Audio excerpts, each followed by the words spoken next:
Egun ondan hori, Kulturretzeko Artezkaritza Batzordeari hasiera emango deutzagu. Eta, lehenengo puntuan, 2022ko irailaren 22an izandako batzarraren akta onesteko proposamena daukagu. Inok ez badauka ezer esateko, onartutzat emango genduke. Baliz.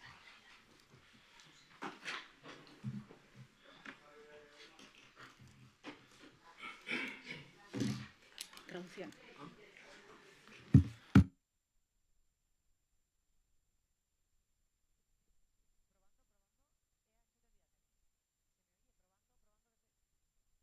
Sí.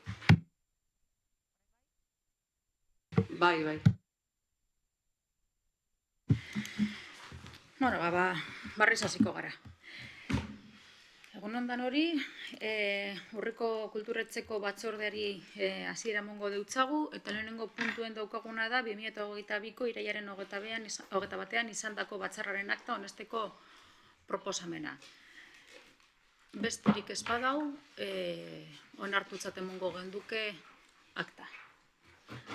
Onartuta geratzen da. Hurrengo puntua, Kulturretzea erakunde autonomoaren obligazioak ordaintzeko legezko epeak betetzari buruzko 2022ko irailaren 30ko hiruhilekoen informazioaren berri emotea. Txostena deialdiagaz batera jaso dozue, eta txostenak akabuko puntuen ondorioetan labur bilduz esaten dauena, ordainketen 100% lege epe barruan egindala, epe barruan ordaindutako fakture 97,83 erregistro dataren ondoreko 30 eguneko epearen barruan onartu zirela, Kulturretzean ordaintzeko batazbesteko aldia aztertutakoa aldian, 84 egunekoa izan da, 7,34 egunekoa eta 4,03 egunekoa izan da uztaila, abuztua eta iraila urren osurren. Euskerazko bertsioan daukat, usteot, akatz bat daukadala, 0,84 jartzen dau, utxunea, 0,84. 5,0. Ezein, markatu? Lau, markatu. Hirugarren puntuan, zaten dagoena da, Kulturretzen ordaintzeko batazbesteko aldia, aztertutako aldian, 4,84 egunekoa izan da, 7,34 egunekoa eta 4,03 egunekoa uztaila, abuztua eta irailean urrenez urren. Eta 2022ko bigarren hiruhileko ordaintzeko batazbesteko aldien globala 5,04 egunekoa izan dela. Honen inguruan, inok ezer esaterik badauka, ez badauka, urrengora joango gara. 17. puntua dinoena da, akordio proposamena indarrik gabe ustea Getxoko Kulturatzeko 6. Artezkaritza Kontseiluan erabakia Xabier Fidel Paya Ruizi, Andres Isasi Musika Eskolako gerentziaren funtzioak aldi baterako esleitzen dizkiona titularra bajan zegoen bitartean.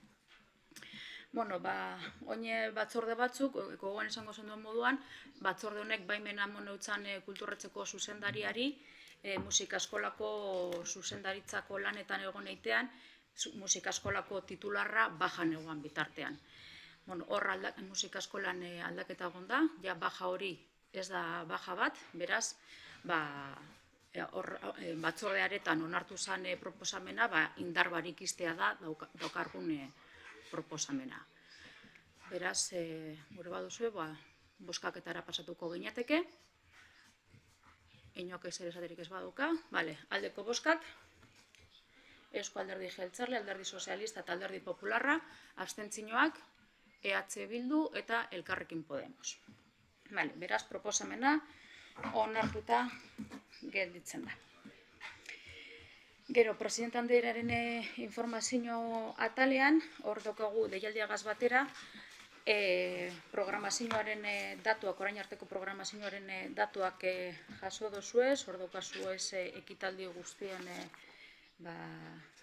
zenbakiak esan dagiguzan datuak, eta programazioaren aurrerapena be dugu. Deialdiagaz batera. Ez dakit honen inguruan, eta honen barruan ez dago gai zerrendan, ohartzu bat bai esan gurako neuke, danok buruan neuki dagigun, ez dago dokumentaziorik honen onduan, baina agendako kontua danez, gogoan neuki dagigun, bale? Aize geto sariek gauz martzan ja, eta gala abenduaren 15ean izango da musike barrin. Beraz hori be, gogoan neuki dagizuen agendako kontuak kudeatzeko, bale? Eta honetan, espadago ezebez, galdezketara pasatuko ginateke. Vale. Bai, Carolina? Sí, es que recasco. Bueno, mi pregunta tiene que ver con los talleres del aula de cultura, que bueno, que se menciona algo en los datos de programación. Solamente queríamos saber si tenéis datos de la gente que se ha podido quedar fuera, digamos, si ha habido casos en que hay gente que no ha podido acceder a estos talleres, que quería entrar y no hubieron, bueno, y que estaba lleno, bueno, o cualquier cosa de esto. Y luego si hay una valoración ya, que hemos visto que ya está bastante avanzado, y aunque pues hemos estado en la calle y hemos asistido y hemos visto que el CALEFEST pues ha funcionado bastante bien, pues sí queríamos saber si tenéis una valoración y sobre todo cómo fue un evento que inicialmente partió de los acuerdos, gechoequiñes, etcétera, si se piensa reeditar, porque a nosotros nos parece una experiencia muy positiva y queríamos saber si no me ves con la luz, ¿verdad? No, me está dando en los ojos de pleno todas las luces. Vale, y bueno, Sobre queríamos todo la mesa saber me está reflejando. si se va a reeditar, básicamente, el CALEFEST. O cómo lo veis. Bueno, jakin dakizuen moduan, CALEFESTA txartu...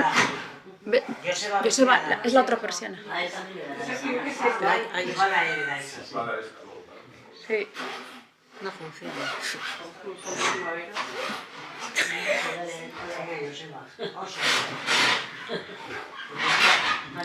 Como en casa.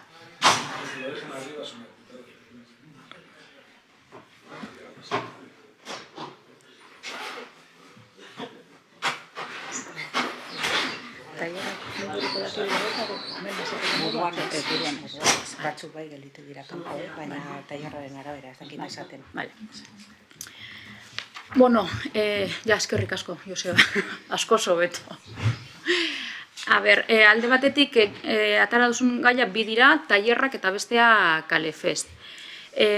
Hazikeratik astearren, tailerretan, bai, tailerren baten, tailerraren arabera, batan bat bai geratu da kanpoan, hemen datu zehatzak ez daukaguz, baina tailer baten, batan bat betiko moduan, beten bat bai geratu da kanpoan, besteren baten agian lekua geratu da ondino sartu ahal izateko, baina orain datu zehatzagorik ez daukagu, baina betiko moduan, bale? Eta gero CALEFESTA, txartu ulertuz badutzut, getxoekinezeko ekintza bat zala aitatu dozuela esan uste dut, ez da getxoekinezeko hori da. Sí, bueno, que se fortaleció, digamos, en la palabra. Se fortaleció, vale. Bai, getxoekinezan espirituagaz bat egiten eban, baina izatez, programa hori aurrekontu parte hartzailetatik egindako programa bat izan da, eta, gaur-gaurkoz, aurrekontu partarleetan horretan eskatu zana izan zen, pandemiaren ondorioz kalea, artistek eta abar nahiko sufritu ebenez, zeu zer egitea kalea eta artistak eta abar indartzeko. Eta, aurrekontu partartzaileek eskatu ebenagaz bete dugu, justo oraintzu, hor da, 19, urriaren 15ean izan zen akabuko ekimena, eta, hor da gondino valorazioa, gauza batzuk hobeto joan dira, beste batzuk okerrago, kalean danez be, eguraldiak zeresan handia dauka, eta, errepikatzeko ondino, holango asmo firmoirik ez dago, baina kalean gauzatzuak egitea, ez daukazetan izan behar festival formatu baten, baina kalean segurantzean ekimenak eukiko duguz, baina, hau kontu hartzailetzako proiektu soil eta bakarra zan. Eta hori, informazio puntuan honek gaia jorratzen zirenez, baina zebestera pasatuko gara idatzizkotara, eta idatzizkotan badokagu idatziz jasota.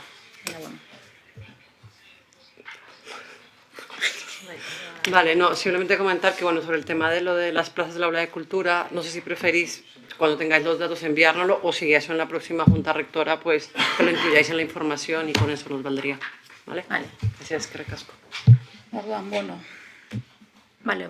urrengo puntura pasatuko ginateke, galdezkeak idatziz bakarra jaso dugu, Elkarrekin Podemosen partetik. Ez dakit, Carolina, irakurri gura duzu, ez duzu irakurri gura. Vale, la primera pregunta tiene que ver con la convocatoria de programación artística de Getxo para el 23. Vimos que el pasado 12 de septiembre se cerró el plazo de presentación previsto para esta convocatoria y nos gustaría conocer cuántas solicitudes se han recibido y, en general, cómo va este proceso hasta la fecha. Bale, lehenengo galdera honi erantzuteko, deialdia itxita dago, ja, epe amaituta, eta epe honetan 53 proiektu jaso dira, joan dan urtean baino batzuk gehiago. Igaz, 28 jaso ziren, aurtengoan 53. Eta momentu honetan dokumentazio guztia arakatzen eta errekerimendu fasean gagoz. Hainbat eskariri, dokumentazio falta edo argitu behar da, eta horretan gagoz. Gracias. Y la segunda pregunta tiene que ver con el concurso escolar del Gazte-Cómic, que se hizo en el marco del Festival del Cómic de Getxo. El pasado 1 de octubre se entregaron los premios de la primera edición de este concurso y nos gustaría saber qué valoración se tiene tanto de la acogida del mismo hasta la fecha y cuál ha sido la participación que hubo en el mismo. Vale, lehenengo kontestualizatuko dut, bale? Gazte-Komiken helburua izan zen batez ere, 20. edizioa zen, eta gauza berezi bat egin gura izatea 20. edizio honetan, era diferente baten, ezta? Etorkizunari begira. Gaur lan egin, etorkizunean jarraipena egin alizateko, ezta? Eta helburu zehatza zen, komiki munduaren eta gazteen arteko lotura sendotzea. Gazteak kontsumo pasibotik kontsumo aktibora pasatu daitezan. Eta zelan egin gura izan dugu hau? Komikiaren saloiaren barruan, ume eta gazteentzako komiki tailerrak sendotu dira aurten, erakusketa familia, badakizuek komiki saloian beti egiten dugula erakusketa bat. Aurtengo erakusketa hori ume eta familiei zuzendu deutzegu eta erakusketa horretan tailerrak eta umeen parte hartzea sustatu egiten zen. Ez bakarrik esposaketa ikusi, baizik eta esposaketan parte hartu.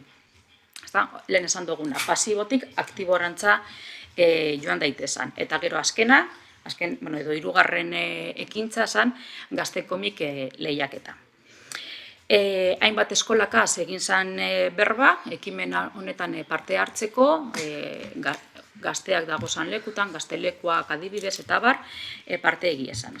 Hainbat eskolak interesa ona ageri eben, baina hemen, nik esaten dudan moduan beti zehoz ere egiten danean, PDCA metodo baten, inglesezkoa da, Plan, Do, Check, Act, planifikatu da, txekeatu da, eta bai konturatu gara eperik egokiena esala izan. Ze azterketa sasoian aurkitu garatu zen lehiaketa. Beraz, hor bai lan bat daukagu epea ondo jorratzeko eskolakaz, eta eskolakaz eta gero eskola bakotzean zikloak, ze ziklo bakotzak, ziklo diferente bi hartzen ebazan lehiaketak, eskola ziklo diferente bi, eta eskolatako zikloak diferente doaz maila batzutan edo beste maila batzutan, eta orduan horren epeen parte hori landu beharko da.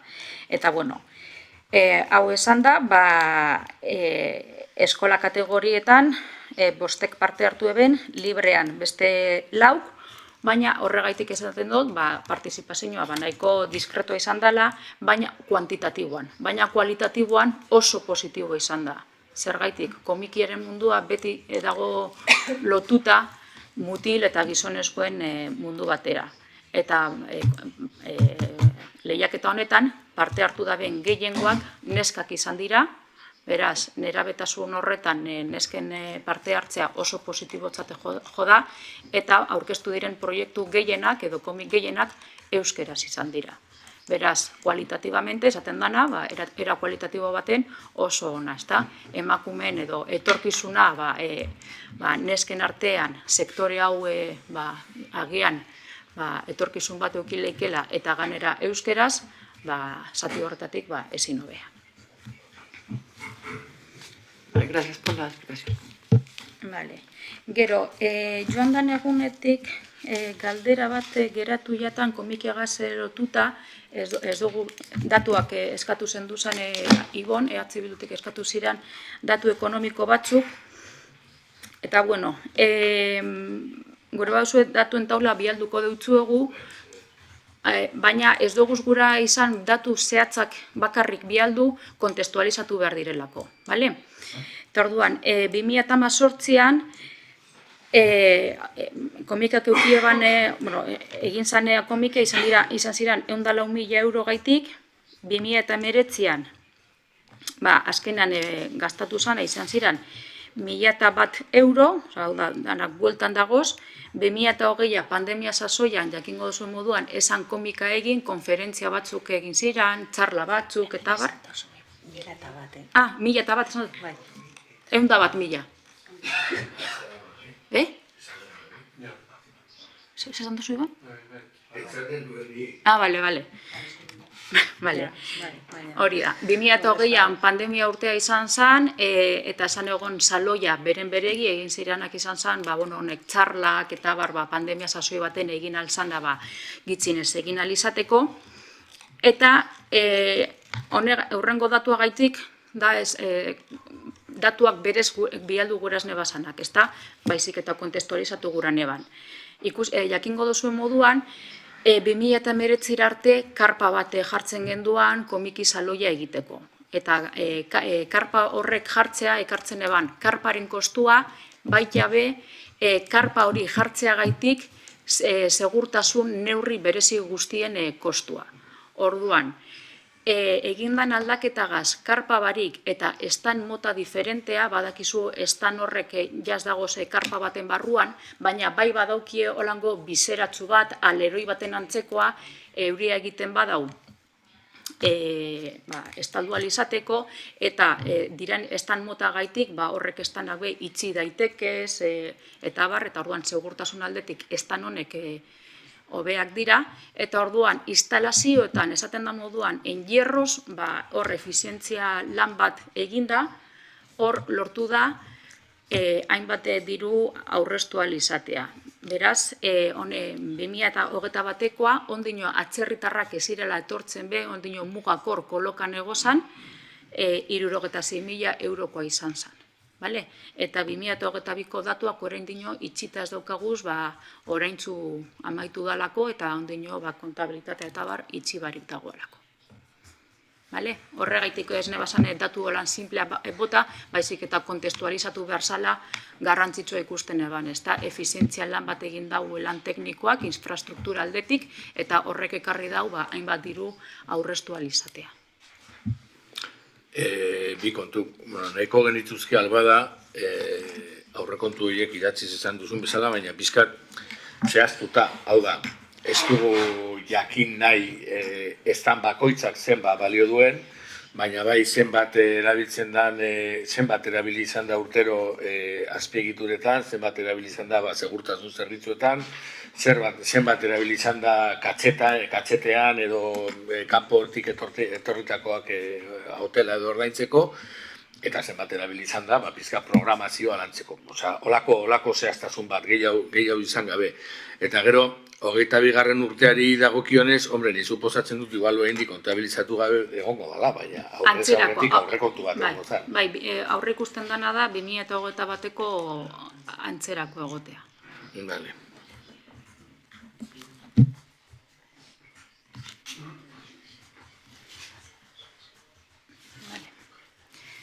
Eta, honek... Beste galdera bat egon zan EH Bildu partetik, ez dukat erantzunik orain dino, justo programa hori lantzen egon zan persona ez dago gaur egun aktiboan eta gauza batzu galdetu behar dutzaguz, eta orduan horregaitik batzeratuta daukagu erantzun hori. Eta onarte, uste dut, idatziz jasotakoa eta pendiente geratu zirenak joan dan batzordean. Ez dakit besterik dagoan, orain, bai Ibon? Jakin edu noizti dagoen bajan kulturreteko zuzendaria, ea dakizuen baja hori luzerako dan edo lasterra maitzeko dan, eta honekin ez dut esaten berari galdetzea, baina batzutan jakiten da zenolako bajak izaten dien. Ea nola betetzen ari den baja hori, inor hartu den bere lana itzeko, ordezkorik hartu den, edo langile bat hartu da bere lana itzeko langile horren ordezkorik hartu den, eta zer nolako eragina daukan horrek kulturretxearen egunerokotasuneko lanean. Zuzendaria luzean bajan egote horrek. Bueno, baja hartu justo oporrak baino astebete lehenago izan zen, uztailaren akauan, ez dakit egun zehatza, baina uztailaren akauan izan zen, batzordearen ostean, praktikamente. Bai, batzordearen ostean izan zen, uztaileko batzordearen ostean, aurreikuspena, hor dagoz partea keltzen, luzeagoak, baina, egia esan zenbat erako egongo dan, ez dakigu. Momentuz, aste biko kontua, 3 asteko kontua ez da, baina, zehatz mehatz jakin barik, bale? Bajatan beti egoten da incertidumbre puntu bat, eta horretan gagoz. Eta gero, normalean, nik itzen ez ezagutzen dodanetik, kulturetzeko zuzendaria bajan dagoanean, administrazioko buruak hartzen dau zuzendaritza, asinadura gehien bat, koordinazioa, eta kasu honetan badakigu luz dela, beste batzutan gertatu izan den moduan, beste zuzendariren bat edo bajan egon den bitartean.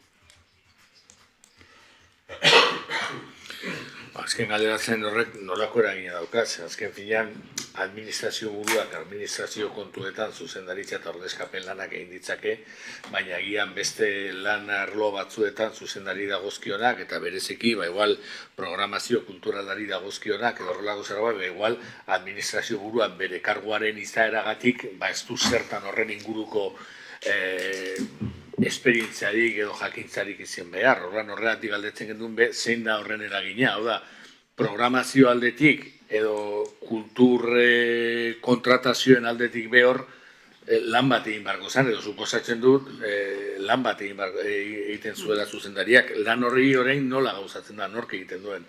Hombre, ez dugu aiztu behar, programazio lantalde esperientzia handidun bat daukagula, zuzendari hau etorri baino lehenago kulturretzean egozan lanean, eta euren artean gaur egun egozan koordinazio batzarra programazio inguruan emoten dira, eta bakotzak igual aputxu bat programazio puntuan erantzukizun aputxu bat handiagogaz, bakotza bere esparrutik koordinazio hori egiteko lantalde guztiagaz. Horretan doaz. Gauza batzuk igual zeo zer motelago edo astirotxo joan daitekela? Bai, baina betiko moduan baja bat dagoanean.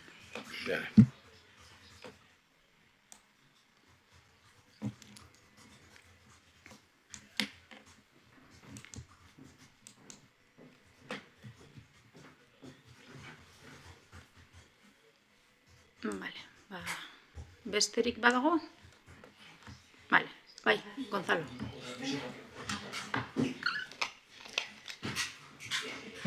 Debido a las obras de la Plaza de la Estación de las Arenas, en principio este año Getxolandia no se va a celebrar en la Plaza de la Estación de las Arenas. Entonces, desde nuestro grupo queríamos saber si ya se sabe la ubicación para este invierno, digamos, de Getxolandia. Gracias.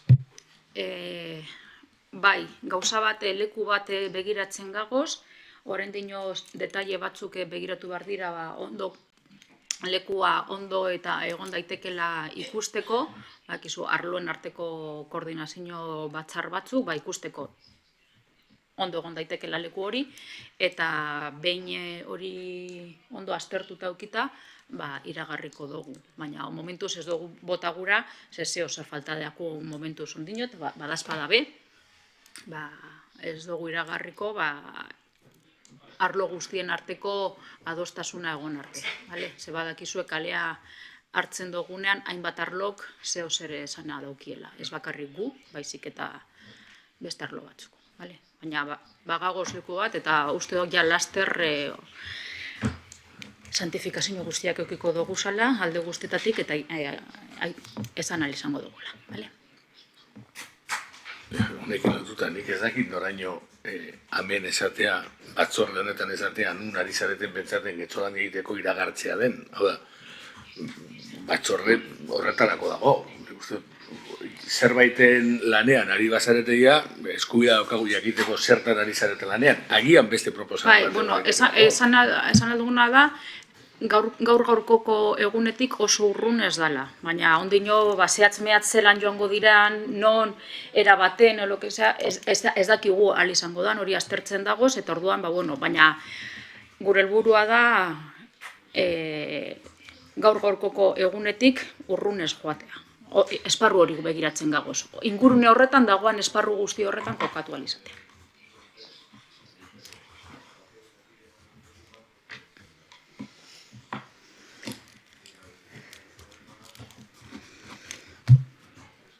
Bai. No, yo una sugerencia. Cuando habéis programado lo de la ópera, a ver, yo creo que faltan datos de que pongáis en el programa, no en lo que nos habéis mandado en el guión, sino en lo que es el programa, que pongáis un poco los cantantes y la orquesta que va a tomar parte en la ópera, porque queda un poco desnudito, o sea, solo con que pongáis el argumento de la ópera, luego falta pues quién va a cantar y quién... Ados, pasatuko dautzagu agenda kudeatzen da benei, hori sugerentzia hori eta ia gauzatu daiteken eta zelan. Vale. Eskerrik asko. Exacto. Gracias. Vale, besterik ez badago, amaitutzat emango dugu gaurko batzordea. Amaituta, eskerrik asko.